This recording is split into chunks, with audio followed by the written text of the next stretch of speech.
At some point, everyone is confronted with a simple problem. You need to build something realistic. It happens to everyone. You build something, and everyone thinks it's something different. But you look at something built by a professional, and you can tell exactly what it is. Every aspect comes together in a synchronous harmony, and the finished build almost looks like a picture.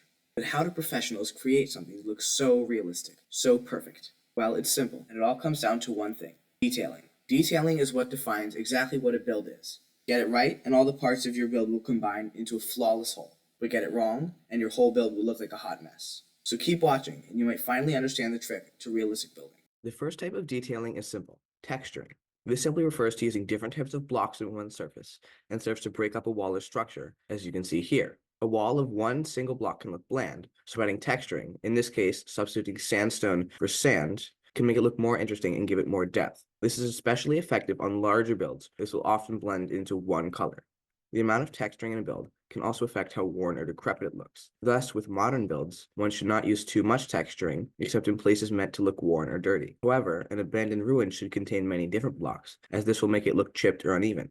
But just as a rule of thumb, most builds should contain 2 or 3 blocks, depending on how different they look. Additionally, to make builds look more worn, you can even use partial blocks, like in this wall. They serve to add depth to the wall and can make a build look like parts have worn away over time. This is especially useful in old, ruined, or rough-hewn structures. For example, an ancient temple might contain many different types of blocks to aid in the perception that it has been around for centuries. Or a rough wooden shelter might contain many different types of wooden fences, gates, slabs, and blocks, the same way a jagged spike of rock might have walls, slabs, and stairs. Another useful feature of partial blocks is that they are slightly darker than their full counterparts due to how Minecraft renders shadows. Thus, you can make a gradient using only one color, but simply putting partial blocks at the bottom to make it look darker, as you can see here, which has the added benefit of making the wall look worn and crumbling. But texturing is only one part of building, and its applications are rather limited. It's the other side of detailing where the magic truly happens. The actual details of a build have an important effect on its atmosphere and how it is perceived. For example, here, the candles, the pattern in the floor, and the sprinkled redstone dust all create a gloomy, mysterious atmosphere. If this were simply a stone room, its atmosphere would be hard to distinguish and its appearance overall would be boring. But adding some details and it becomes clear what it actually is.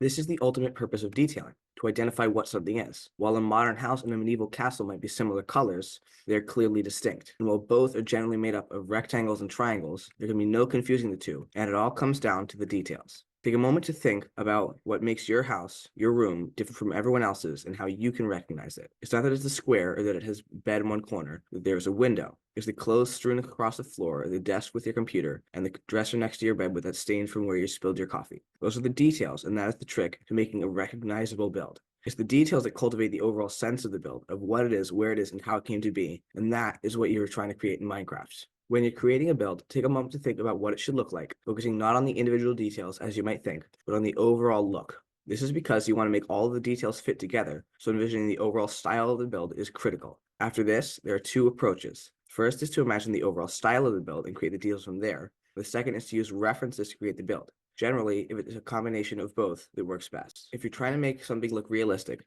your best bet is usually to make it look like something real. For example, this train and station were both built using images. By using a reference image, you can make sure that all the details and proportions are exactly like you would expect in real life. There are a few important things that can improve this technique. First, always go by what blocks look like, not what they are.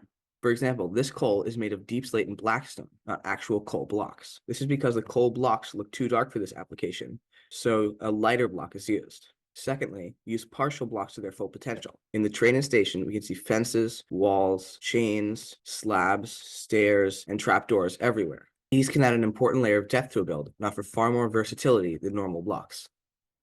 The second method is harder, but removes restrictions on only building things that exist in real life. Ultimately, being able to create styles, color palettes, and details by yourself is a critical skill to have, and while using references is useful, it is something you should try to learn eventually. When creating details, there are 2 aspects of a build you should first consider. These are style and story. The first part, style, is arguably the simpler part, but can still be made as complex as necessary. With style, you are essentially imagining what the build is. For example, here you can see a variety of windows in different styles. The first is a more modern-day suburban style. If you were to build a house in this style, you should consider the hallmarks of that style. Usually you would expect simple, clean lines, and only a few colors. There should not be too much detail, color, or extravagance. This window reflects with only a window ledge and small overhang. Additionally, shutters, which are common on many suburban houses, are on the side in a well-contrasting color. Next, there's a medieval window. Medieval structures were characterized by being relatively detailed, but not having too much extravagance and being mostly stone, which is reflected in the build.